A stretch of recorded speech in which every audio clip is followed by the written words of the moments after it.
السلام علیکم، اردو ٹیچر میں آپ کو خوش آمدید کہتے ہیں۔ آج کی ویڈیو میں ہم بات کریں گے صنعت حسن تعلیل کے حوالے سے۔ یاد رکھیں کہ حسن خوبصورتی کو کہا جاتا ہے اور تعلیل وجہ بیان کرنا، علت بیان کرنے کو کہتے ہیں۔ جب کوئی شاعر اپنی شاعری میں کسی بھی واقعے کے لیے یا کسی بھی چیز کے لیے ایسی وجہ بیان کرے جو در حقیقت اصل وجہ نہ ہو تو پھر ہم کہتے ہیں کہ اس میں حسن تعلیل کا استعمال ہوا ہے۔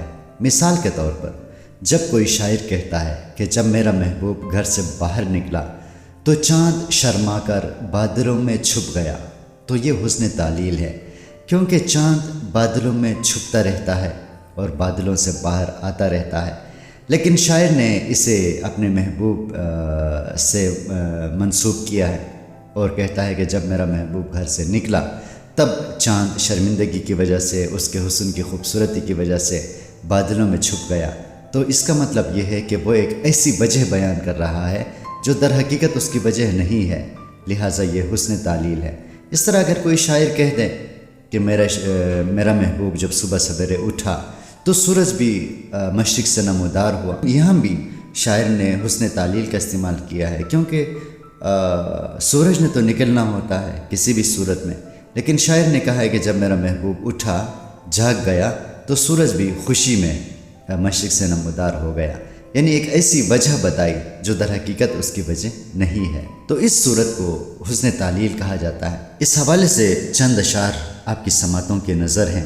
پیاسی جو تھی سپاہ خدا 3 رات کی، ساحل سے سر پٹکتی تھی موجیں فرات کی۔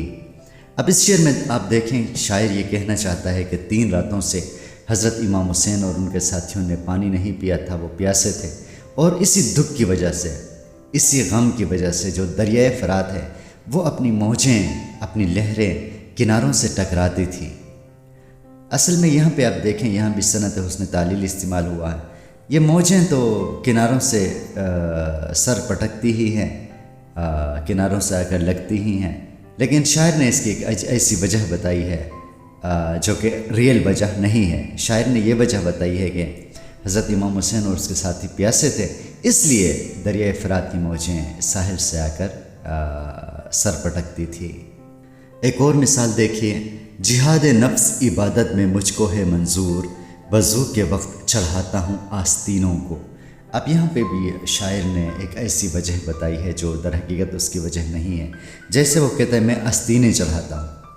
وضو کے وقت آستینیں اس لیے چڑھایا کرتے ہیں تاکہ بازو دھوئے جا سکیں اور جو آستین ہیں، کپڑے ہیں، وہ گیلے نہ ہوں، لیکن شاعر کہتا ہے کہ میں تو نفس کے خلاف جہاد کے لیے آستین چڑھا رہا ہوں، ویسے جس طرح لڑائی کے وقت آستین چڑھائے جاتے ہیں، تو اسی طرح شاعر کہتا ہے کہ میں جہاد نفس کے خلاف جہاد جو ہے وہ مجھ کو عزیز ہے، تو اسی لیے میں آستین چڑھا کر جہاد کے لیے تیاری کرتا ہوں۔ یہاں بھی شاعر نے جو وجہ بتائی ہے وہ ریئل وجہ نہیں ہے، اس لیے ہم کہیں گے کہ اس میں بھی صنعت حسن تعلیل کا استعمال ہوا ہے۔ ایک اور شعر دیکھیں، کون سی مصیبت مجھ پہ جو ٹوٹی نہیں، رات دن گردش میں ہے ہفتے آسماں میرے لیے۔ اس میں بھی شاعر نے آسمانوں کی گردش کو اپنے ساتھ منسوب کیا ہے۔ کہتا ہے کہ یہ جو آسمان گردش کرتے ہیں یہ مجھے غم دلانے کے لیے گردش کرتے ہیں، مجھ پر آفتیں توڑنے کے لیے، مجھ پر مصیبتیں ڈالنے کے لیے یہ گردش میں ہوتے ہیں۔ حقیقت میں ایسا نہیں ہے، حقیقت میں اللہ تعالیٰ کا قانون ہے کہ یہ ہر چیز گردش میں ہوتی ہے۔ تو یہ تھا آج کا ہمارا مختصر سا لیکچر جو کہ حسن تعلیل کے حوالے سے تھا۔ کوئی بھی سوال ہو تو آپ کمنٹ سیکشن میں مجھے بتائیں، اور ہماری حوصلہ افزائی کے لیے چینل کو ضرور سبسکرائب کریں۔ بہت شکریہ۔